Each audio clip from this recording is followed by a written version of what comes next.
नमस्कार साथियों, मैं आज अति महत्वपूर्ण सेशन के साथ आपके सामने पुनः उपस्थित हुआ हूं ताकि आने वाला एग्जाम में आपको अधिक से अधिक मदद मिल सके। जो भी बीपीएससी टीचर और बिहार गवर्नमेंट का एग्जामिनेशन का तैयारी कर रहे हैं दोस्तों, खास करके वनडे एग्जामिनेशन का सभी वीडियो आप देखने का प्रयास कीजिएगा। एक एक वीडियो जो है आपको एग्जाम में मॉडल तैयार किया जा रहा है, आप देखिएगा। जो भी बीपीएससी एग्जाम ले रही है उसमें आपको बहुत सारा क्वेश्चन आपको देखने के लिए मिलेगा। तो फर्स्ट क्वेश्चन है, हाइड्रोजन संचालित ट्रेन की शुरुआत करने वाला विश्व का प्रथम देश कौन सा है। देखिए कितना इंपॉर्टेंट क्वेश्चन हो जाता है ये, और ये यही सब एग्जामिनेशन में क्वेश्चन रहेगा दोस्तों। तो हाइड्रोजन संचालित ट्रेन जो है, हाइड्रोजन संचालित ट्रेन की शुरुआत करने वाला विश्व का प्रथम जो देश बन गया है वो जर्मनी है। बहुत इंपॉर्टेंट क्वेश्चन है, खास करके जो बीपीएससी जो एग्जाम लेगी उसमें यह निश्चित क्वेश्चन देखने के लिए मिलेगा। चाहे वो बीपीएससी 70वीं का हो, चाहे 71वीं का हो, चाहे वो बीपीएससी टीचर ही क्यों ना हो, सभी वीडियो आप देखने का प्रयास कीजिएगा। एक एक वीडियो आपके लिए तैयार किया जा रहा है। तो नेक्स्ट क्वेश्चन की ओर बढ़ते हैं। नेक्स्ट क्वेश्चन है, नेपाल की सीमा से, क्या है क्वेश्चन, नेपाल की सीमा से बिहार के कितने जिले लगते हैं। तो नेपाल की सीमा से जो है बिहार के कितने जिले लगते हैं, बहुत इंपॉर्टेंट हो जाता है। तो बिहार के 7 जिला लगते हैं। नेपाल की सीमा से बिहार के कितने जिले लगते हैं, तो 7 जिले लगते हैं। ये बहुत इंपॉर्टेंट हो जाता है, बार बार ये सब क्वेश्चन एग्जामिनेशन में पूछने देखने के लिए मिलता है। तो ऑप्शन क्या हो जाएगा, 7 हो जाएगा। क्लियर। तो नेपाल से जो वो 7 जिला है वह कौन कौन टच करता है बिहार का, तो आप देखिएगा, पश्चिम चंपारण, पूर्वी चंपारण, सीतामढ़ी, मधुबनी, सुपौल, अररिया एवं किशनगंज। कितना हो गया, 7 जिला हो गया। फिर से गिन लीजिए, नेपाल से कौन कौन जिला लगता है, पश्चिम चंपारण, पूर्वी चंपारण, सीतामढ़ी, मधुबनी, सुपौल, सुपौल के बाद अररिया, अररिया के बाद किशनगंज। ये 7 जिला जो है आपको देखने के लिए मिलेगा नेपाल से टच करता है, जबकि 3 जिला जो है वो पश्चिम बंगाल से टच करता है। एक क्वेश्चन इससे निश्चित ही हर बार एग्जामिनेशन में पूछा जाता है दोस्तों। तो पश्चिम बंगाल से 3 जिला कौन कौन टच करता है बिहार का, तो वो भी आप देख लीजिए कौन कौन जिला है।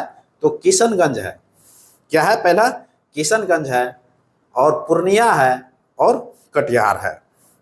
तो किशनगंज, पूर्णिया और कटिहार जो है, ये 3 जिला किससे टच करता है, आपको पश्चिम बंगाल से टच करता है। तो क्वेश्चन भी पूछता है कि पश्चिम बंगाल से कितने जिला टच करते हैं, तो 3 जिला टच करता है। नेपाल से कितना जिला टच करता है, तो 7 जिला टच करता है। तो इस तरह से जब आप क्लियर रखिएगा तो आपको सारा क्लियर होगा। और उत्तर प्रदेश से जो है 8 जिला टच करता है, और झारखंड से भी 8 जिला टच करता है। तो ये भी ध्यान में आप रखिएगा, ये बहुत इंपॉर्टेंट हो जाता है। क्लियर। तो नेक्स्ट क्वेश्चन की ओर बढ़ जाते हैं। नेक्स्ट क्वेश्चन है, इनमें से कौन सा संस्था विश्व बैंक का हिस्सा नहीं है। बहुत इंपॉर्टेंट हो जाता है, विश्व बैंक का हिस्सा नहीं है तो वह कौन सा संस्था है। तो विश्व बैंक का हिस्सा पहले हम लोग जानते हैं कि कौन कौन है। जैसे आईएफसी, क्या है, आईएफसी जो है ये विश्व बैंक का हिस्सा है। क्लियर। आईबीआरडी, क्या है, आईबीआरडी जो है, देखिए यहां पर थोड़ा ये सटा सटा कर लिख दिया है, तो आप लोग थोड़ा अलग कर लीजिएगा। क्लियर। तो आईबीआरडी हो जाएगा, इसको अलग कर देते हैं, आईबीआरडी और आईडीए। ये सभी संस्था जो है आपको विश्व बैंक से का हिस्सा है। कौन कौन है, आईएफसी है, आईबीआरडी है, आईडीए है। ये सभी संस्था जो है विश्व बैंक का हिस्सा है। डब्ल्यूटीए जो है, डब्ल्यूटीओ ये नहीं है। तो आंसर क्या हो जाएगा, डब्ल्यूटीओ हो जाएगा, world trade of organization. Clear. तो ऑप्शन ए हो जाएगा। नेक्स्ट क्वेश्चन है, कौटिल्य द्वारा रचित, क्या है, कौटिल्य द्वारा रचित अर्थशास्त्र का अंग्रेजी में अनुवाद किसने किया? बहुत इंपॉर्टेंट हो जाता है। कौटिल्य द्वारा जो रचित पुस्तक थे अर्थशास्त्र, उसको अंग्रेजी में अनुवाद किया था, तो किसने किया था? श्याम शास्त्री ने किया था। किसने किया था? श्याम शास्त्री ने किया था। और कौटिल्य का जो अर्थशास्त्र है वह क्या है? राजनीति से संबंधित है। तो राजनीति का इसमें आपको वर्णन देखने के लिए मिलता है। तो ऑप्शन क्या हो जाएगा? ऑप्शन बी हो जाएगा। नेक्स्ट क्वेश्चन है, देश में क्या है? देश में पहले आत्मनिर्भर गौशाला कहाँ बना है? देश में जो पहला आत्मनिर्भर गौशाला बना है वह कहाँ बना है? तो ग्वालियर में बना है दोस्तों। ग्वालियर कहाँ पड़ता है? ये मध्य प्रदेश में पड़ता है। तो देश में जो पहला आत्मनिर्भर गौशाला बना है वह कहाँ बना है? तो ग्वालियर में बना है। ग्वालियर कहाँ है? तो मध्य प्रदेश में है। आईओसी के सहयोग से बना है। यह जो बना है आत्मनिर्भर गौशाला, आईओसी इंडियन ऑयल कॉरपोरेशन के सहयोग से स्थापित किया गया है। यह जो है भारत की पहली आधुनिक और आत्मनिर्भर गौशाला है। यह भारत का जो है पहला आधुनिक और क्या है? आत्मनिर्भर गौशाला है। यहाँ प्रतिदिन जो है 100 टन गाय का गोबर उपयोग करके क्या करता है? 100 टन जो है गाय का गोबर उपयोग करता है। क्या करता है? प्रतिदिन की चर्चा कर रहे हैं। यहाँ पर ग्वालियर में क्या करता है कि प्रतिदिन 100 टन गाय का गोबर उपयोग करके 3 टन जो है सीएनजी एवं 20 टन उच्च गुणवत्ता वाला क्या करता है? जैविक खाद तैयार किया जाता है। तो क्लियर समझ में आ गया होगा। ये जो गौशाला, जो आत्मनिर्भर गौशाला का जो निर्माण किया गया है, ये भारत का ये पहला आत्मनिर्भर गौशाला है जो कि ग्वालियर में स्थापित किया गया है। यहाँ पर प्रतिदिन जो है 100 टन गाय का गोबर इस्तेमाल करके 3 टन जो है सीएनजी गैस का उत्पादन करते हैं और 20 टन जो है उच्च गुणवत्ता वाली जैविक खाद का जो है उत्पादन होता है। तो कितना इंपॉर्टेंट हो जाता है। यही सब क्वेश्चन एग्जामिनेशन में देखने के लिए आपको मिलेगा। और यह जो गौशाला स्थापित किया गया है किसके सहयोग से किया गया है? तो इंडियन ऑयल कॉरपोरेशन के द्वारा सहयोग से किया गया है, आईओसी के सहयोग से किया गया है। बहुत इंपॉर्टेंट है। इसीलिए जो भी जितने भी क्वेश्चन इंपॉर्टेंट है सारे क्वेश्चन को हम कलेक्ट करके आपके सामने प्रस्तुत कर रहा हूं। इसीलिए आपके लिए जो है यह वीडियो जो है बहुत ही इंपॉर्टेंट हो जाता है। नेक्स्ट क्वेश्चन है, लीवर सिरोसिस क्या है? लीवर सिरोसिस ये बीमारी है। कह रहा है कि लीवर सिरोसिस बीमारी किस धातु के प्रभाव से होता है? लीवर सिरोसिस जो बीमारी होता है वो लोहा के लौह धातु के क्या होता है? लौह धातु के प्रभाव से होता है। ऑप्शन ए हो जाएगा। नेक्स्ट क्वेश्चन है, निम्न कथन में से कौन सा कथन सत्य है? एक एक करके कथन हम लोग देखेंगे और विचार भी करेंगे। तो पहला कथन है, हुली बेस क्या है? हुली बेस कर्नाटक के तटीय क्षेत्र में एक लोकप्रिय लोक नृत्य है। क्या है ये? हुली बेस जो है कर्नाटक के तटीय क्षेत्र में एक लोकप्रिय लोक नृत्य है। यह बिल्कुल सत्य है। यह कर्नाटक के ये जो हुली बेस है कर्नाटक के तटीय जो क्षेत्र है उसी का एक लोकप्रिय लोक नृत्य है यह हुली बेस। क्लियर। दूसरा है, श्रीमंत शंकर क्या है? श्रीमंत शंकर देव द्वारा 15वीं शताब्दी ईस्वी में असम में शास्त्रीय नृत्य शैली को प्रचलित किया था। श्रीमंत शंकर देव जो है 15वीं शताब्दी में असम में शास्त्रीय नृत्य शैली को प्रचलित किया था। यह बिल्कुल सत्य है। क्लियर। तीसरा है, भारत में पहली क्या है? भारत में पहली रेलवे लाइन 1853 में बॉम्बे से ठाणे तक बिछाई गई थी। बिल्कुल सत्य है। बॉम्बे से ठाणे तक जो भारत में पहली रेलवे लाइन बिछाया गया था 1853 ईस्वी में, यह बिल्कुल सत्य है। ये तीनों कथन जो है उपरोक्त में से सत्य है। तो ऑप्शन क्या हो जाएगा? ऑप्शन डी हो जाएगा उपयुक्त में से एक से अधिक। क्लियर। नेक्स्ट क्वेश्चन है, मौर्य शासन के दौरान, क्या है, मौर्य शासन के दौरान किस प्रांत को कर्नाटक में सोने की खान का केंद्र माना जाता था? कर्नाटक का वह कौन सा प्रांत था जो कि मौर्य शासन के दौरान सोने की खान के लिए प्रसिद्ध था? तो वह सुवर्णगिरी था। क्या था? सुवर्णगिरी था। ऑप्शन सी हो जाएगा। क्लियर। नेक्स्ट क्वेश्चन है, सिंधु घाटी सभ्यता, क्या है, सिंधु घाटी सभ्यता की स्थल रोपड़ किस राज्य में है? सिंधु घाटी सभ्यता जो स्थल है रोपड़, वह किस राज्य में है? तो ये पंजाब में पड़ता है दोस्तों। रोपड़ कहाँ पड़ता है? पंजाब में पड़ता है। ऑप्शन ए हो जाएगा। नेक्स्ट क्वेश्चन है, जो भी क्वेश्चन आपके सामने प्रस्तुत किया जा रहा है दोस्तों, सभी क्वेश्चन आप पढ़ने का प्रयास कीजिएगा। एक एक क्वेश्चन आपको एग्जामिनेशन में देखने के लिए मिलेगा। तो नेक्स्ट क्वेश्चन है, MVA, क्या है, MVA BN टीके का संबंध है। तो MVA BN टीका जो संबंधित है ये एमपॉक्स से है। किससे है? यह एमपॉक्स से है। ऑप्शन क्या हो जाएगा? एमपॉक्स हो जाएगा, अर्थात मंकी पॉक्स से संबंधित टीका है। ये बिल्कुल ही निश्चित ही एग्जामिनेशन में आपको क्वेश्चन देखने के लिए मिलेगा। ये बहुत इंपॉर्टेंट है। MVA BN ये टीका है जो कि मंकी पॉक्स से संबंधित है। तो ऑप्शन क्या हो जाएगा? बी हो जाएगा, एमपॉक्स। क्लियर।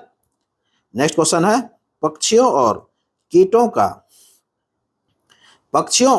का अंग कैसा होता है? पक्षियों और कीटों का जो अंग होता है वह कैसा होता है? समवृत्ति होता है। कैसा होता है? समवृत्ति होता है। ऑप्शन बी हो जाएगा। तो पक्षियों और कीटों का जो अंग होता है वह समवृत्ति होता है। ऑप्शन बी हो जाएगा।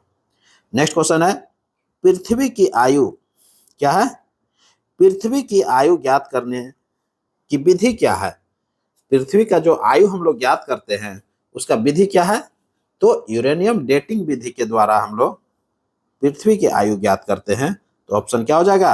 यूरेनियम डेटिंग हो जाएगा। ऑप्शन बी हो जाएगा। क्लियर। जबकि जीवाश्म का ईंधन का जो हम लोग निर्धारण करते हैं, आयु ज्ञात करते हैं, तो वो कार्बन डेटिंग से करते हैं। ये भी ध्यान में रखना है, जीवाश्म को कार्बन डेटिंग से करते हैं और पृथ्वी की आयु जो ज्ञात करते हैं वो यूरेनियम डेटिंग से करते हैं। क्लियर। नेक्स्ट क्वेश्चन है, भारत में, क्या है, भारत में राज्यों के महाधिवक्ता की नियुक्ति किसके द्वारा की जाती है? भारत का जो राज्य है उसमें महाधिवक्ता की नियुक्ति किया जाता है। तो महाधिवक्ता की जो नियुक्ति किया जाता है किसके द्वारा किया जाता है? तो राज्यपाल के द्वारा किया जाता है। ऑप्शन क्या हो जाएगा? ऑप्शन ए हो जाएगा, राज्यपाल हो जाएगा। क्लियर। तो ये बहुत इंपॉर्टेंट हो जाता है, राज्यपाल हो जाएगा। क्लियर हो गया होगा। नेक्स्ट क्वेश्चन की ओर बढ़ते हैं।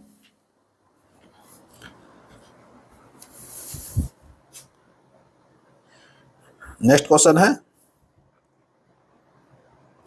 अधिकांश रोग कारक सूक्ष्म जीव कितने तापमान पर सबसे तेज बढ़ते हैं? सबसे जो तेज इंक्रीज करता है सूक्ष्म जीव वह कितने तापमान पर करता है? तो 37 डिग्री सेंटीग्रेड पर करता है। ऑप्शन ए हो जाएगा। क्लियर। तो अधिकांश रोग जो कारक होते हैं सूक्ष्म जीव वह 37 डिग्री सेंटीग्रेड पर जो है अत्यधिक जो है तेजी से वृद्धि करता है। ऑप्शन ए हो जाएगा। नेक्स्ट क्वेश्चन है, विंध्य शैली में किसके बृहद भंडार पाए जाते हैं? विंध्य जो शैली है वह विंध्य शैलों में, शैली नहीं होगा, शैलों हो जाएगा, शैल। विंध्याचल जो शैल है तो शैलो हो जाएगा, सही कर लीजिएगा। विंध्य शैलों में किसके बृहद भंडार पाए जाते हैं? तो किसके जो भंडार पाए जाते हैं? तो चूना पत्थर का पाया जाता है। ये बार बार एग्जामिनेशन में पूछा जाता है। तो जैसे मान लीजिए कि आप रोहतास का जो देखिएगा वहां पर जो है ये बिंद श्रेणी का जो है आपको देखने के लिए मिलता है। यही कारण है कि चूना पत्थर जो है आपको रोहतास ले लेता आंसर। क्लियर। नेक्स्ट क्वेश्चन है, लोकसभा में क्या है, लोकसभा में नेता प्रतिपक्ष को सर्वप्रथम मान्यता कब दी गई थी?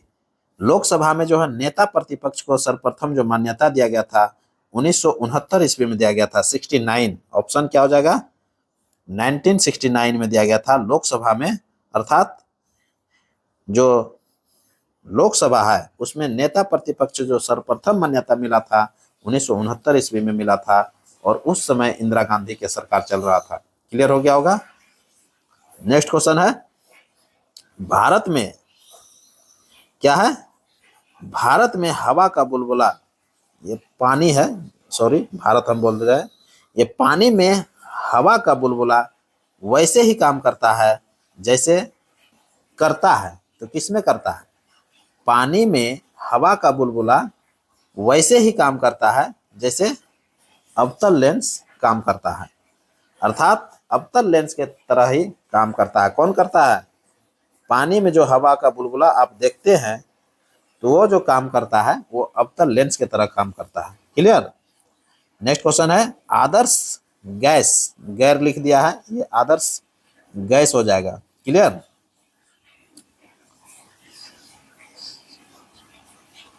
तो आदर्श, इसको सही कर लीजिएगा आप लोग, आदर्श गैस, तो आदर्श गैस की ऊर्जा निर्भर करती है, किस पर निर्भर करती है? मोल की संख्या पर।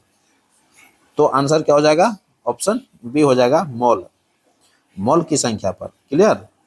नेक्स्ट क्वेश्चन है, ब्राउन एयर शब्द, बहुत इंपॉर्टेंट हो जाता है ये क्वेश्चन। ब्राउन एयर शब्द का प्रयोग किसके लिए किया जाता है? तो ब्राउन एयर शब्द का जो प्रयोग किया जाता है प्रकाश रासायनिक धुआं के लिए किया जाता है। किसके लिए किया जाता है? प्रकाश रासायनिक धुआं के लिए किया जाता है। ऑप्शन बी हो जाएगा। नेक्स्ट क्वेश्चन है, कावेरी नदी जल संकट, बहुत इंपॉर्टेंट है। कावेरी नदी जल बंटवारा जो था, विवाद जो था, किन राज्यों से संबंधित है? तो कावेरी नदी जल बंटवारा विवाद जो है वो तमिलनाडु, कर्नाटक, केरल, पुडुचेरी, इन सभी राज्यों से संबंधित है। तमिलनाडु, कर्नाटक, केरल, पुडुचेरी, इन सभी से संबंधित है। तो ऑप्शन क्या हो जाएगा? ऑप्शन ए हो जाएगा। क्लियर हो गया होगा। कावेरी नदी जो जल बंटवारा है वह किसके विवाद में है? तो तमिलनाडु हो गया, कर्नाटक हो गया, केरल हो गया और पुडुचेरी हो गया। क्लियर। इन सभी क्षेत्रों से यह विवादित है। क्लियर। नेक्स्ट क्वेश्चन है, रेशम के कीड़ों को क्या है? रेशम के कीड़ों को कोकून अपना भोजन कैसे प्राप्त करता है?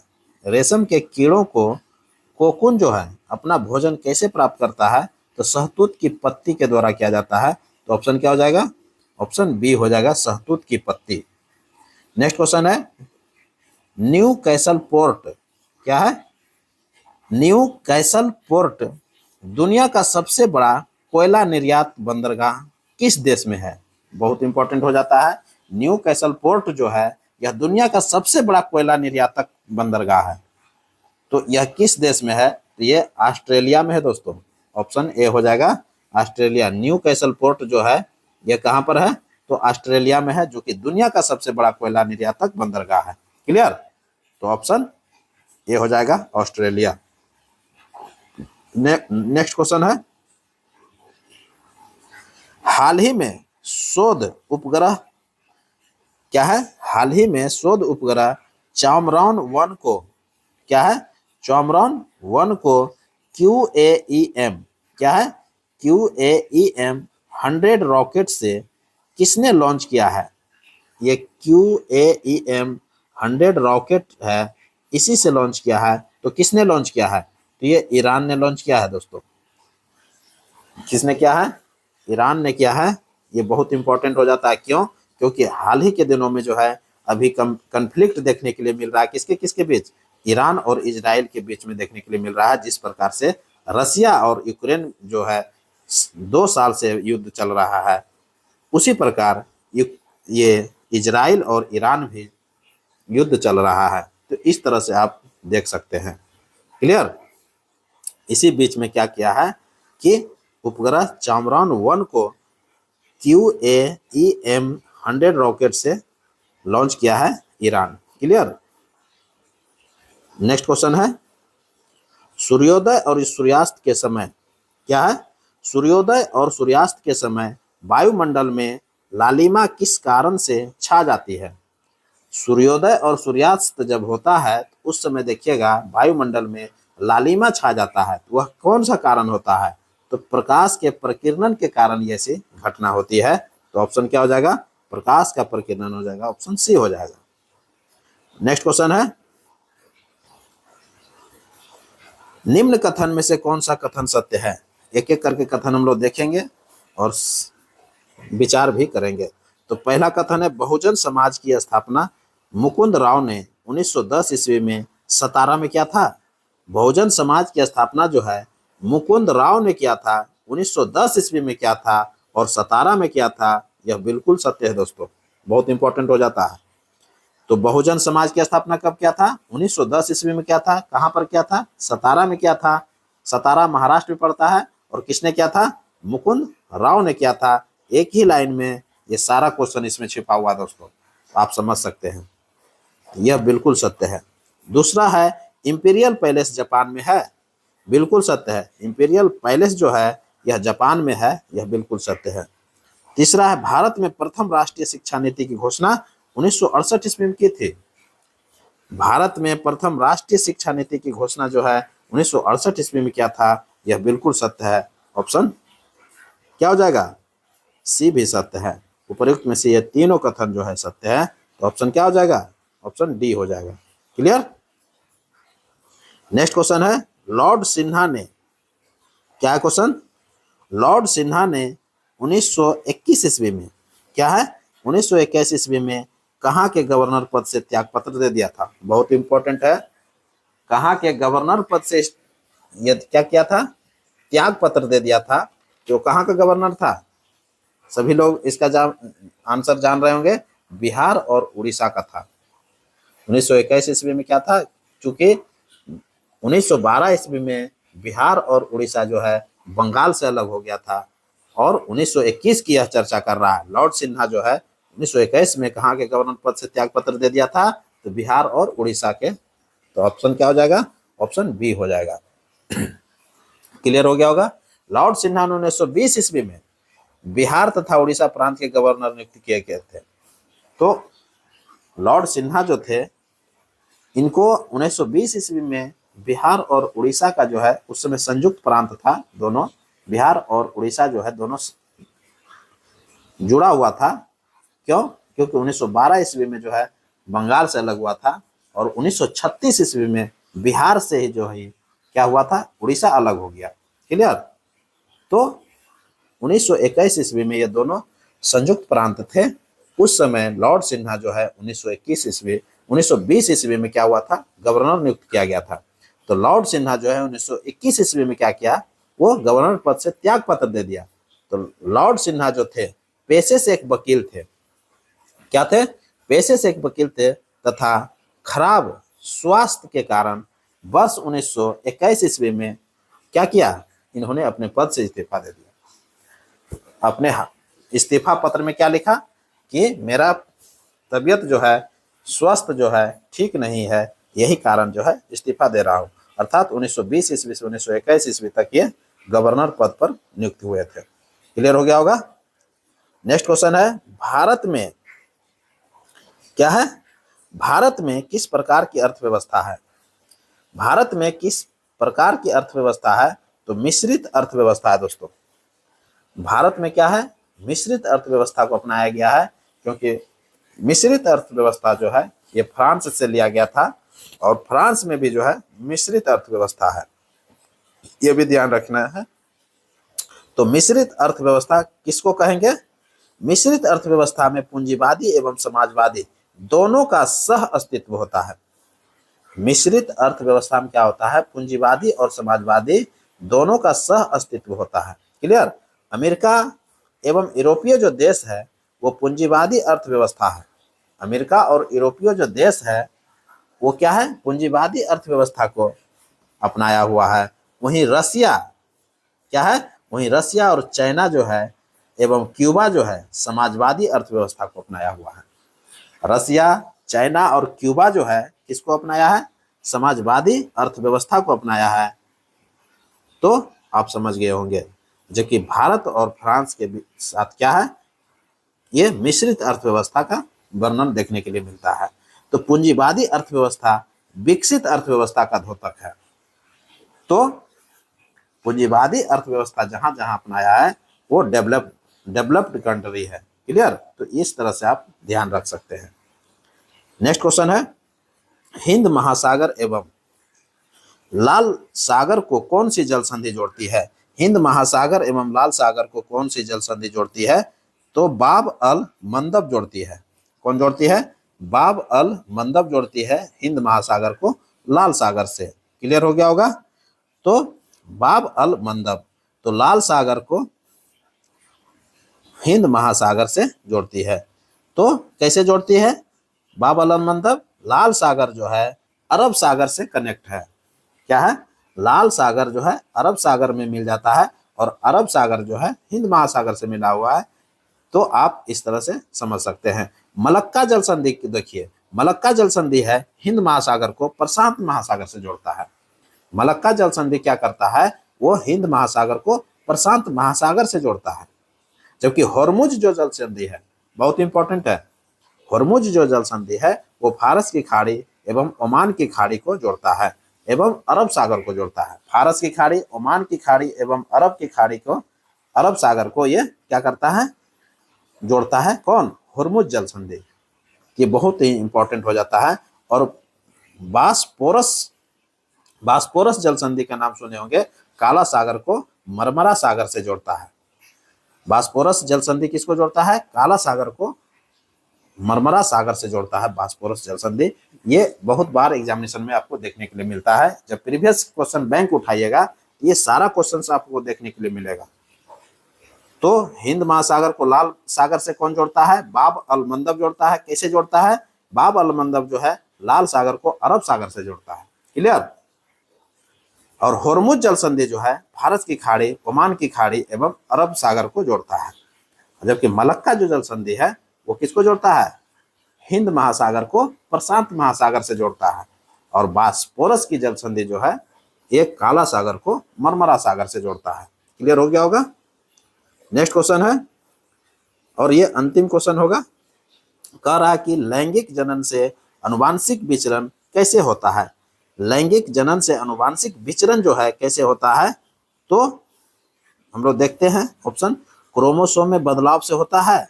बिल्कुल, क्रोमोसोम में जब बदलाव होगा तो लैंगिक जनन में ये अनुवांशिक विचरण देखने के लिए आपको मिलता है। जीन के मिश्रण से बिल्कुल सफलिंग जब होगा, जीन का जब मिश्रण होगा तो बिल्कुल जो है अनुवांशिकता के गुण देखने के लिए आपको मिलेगा। जीन के सम्मिश्रण से मिलता है अर्थात ब्लेंडिंग जो होता है, इसको ब्लेंडिंग बोलते हैं। यहाँ ब्लेंडिंग लिख दिया है, इसको ब्लेंडिंग लिख लीजिएगा।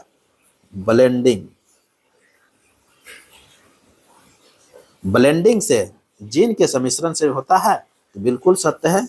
ये जो लैंगिक जनन का जो अनुवांशिक विचरण है ये ब्लेंडिंग से होता है, सफलिंग से होता है, क्रोमोसोम में बदलाव से होता है। तो क्रोमोसोम में बदलाव, जीन के मिश्रण से, जीन के सम्मिश्रण से, अर्थात ये तीनों से जो है आपको देखने के लिए मिलता है अनुवांशिक विचरण। तो ऑप्शन क्या हो जाएगा? ऑप्शन डी हो जाएगा, उपयुक्त में से एक से अधिक हो जाएगा। क्लियर? तो जनन जो है एक जैविक प्रक्रिया है। जनन क्या है? एक जैविक प्रक्रिया है जिसमें माता पिता जो है क्या है? माता पिता द्वारा अपनी संतानों की उत्पत्ति की जाती है। जनन, ये प्रजनन जो है क्या है? एक जैविक प्रक्रिया है जिसमें माता पिता क्या करते हैं? अपनी संतानों की उत्पत्ति करते हैं। लैंगिक जनन में अनुवांशिक विचरण, जीन के सम्मिश्रण अर्थात ब्लेंडिंग जिसको बोलते हैं, क्रोमोसोम में बदलाव, जीन के मिश्रण अर्थात सफलिंग के द्वारा होता है। तो ये सभी कारण से जीन का जो है अर्थात लैंगिक जनन से अनुवांशिक विचरण आपको देखने के लिए मिलता है। तो ऑप्शन डी हो जाएगा, उपयुक्त में से एक से अधिक हो जाएगा। तो इसी के साथ अब हमको इजाजत दीजिए। मैं पुनः एक नए वीडियो के साथ आपके सामने उपस्थित होऊंगा। तब तक के लिए इसी तरह पढ़ते रहिए और नेक्स्ट वीडियो का इंतजार कीजिए। नमस्कार, जय हिंद।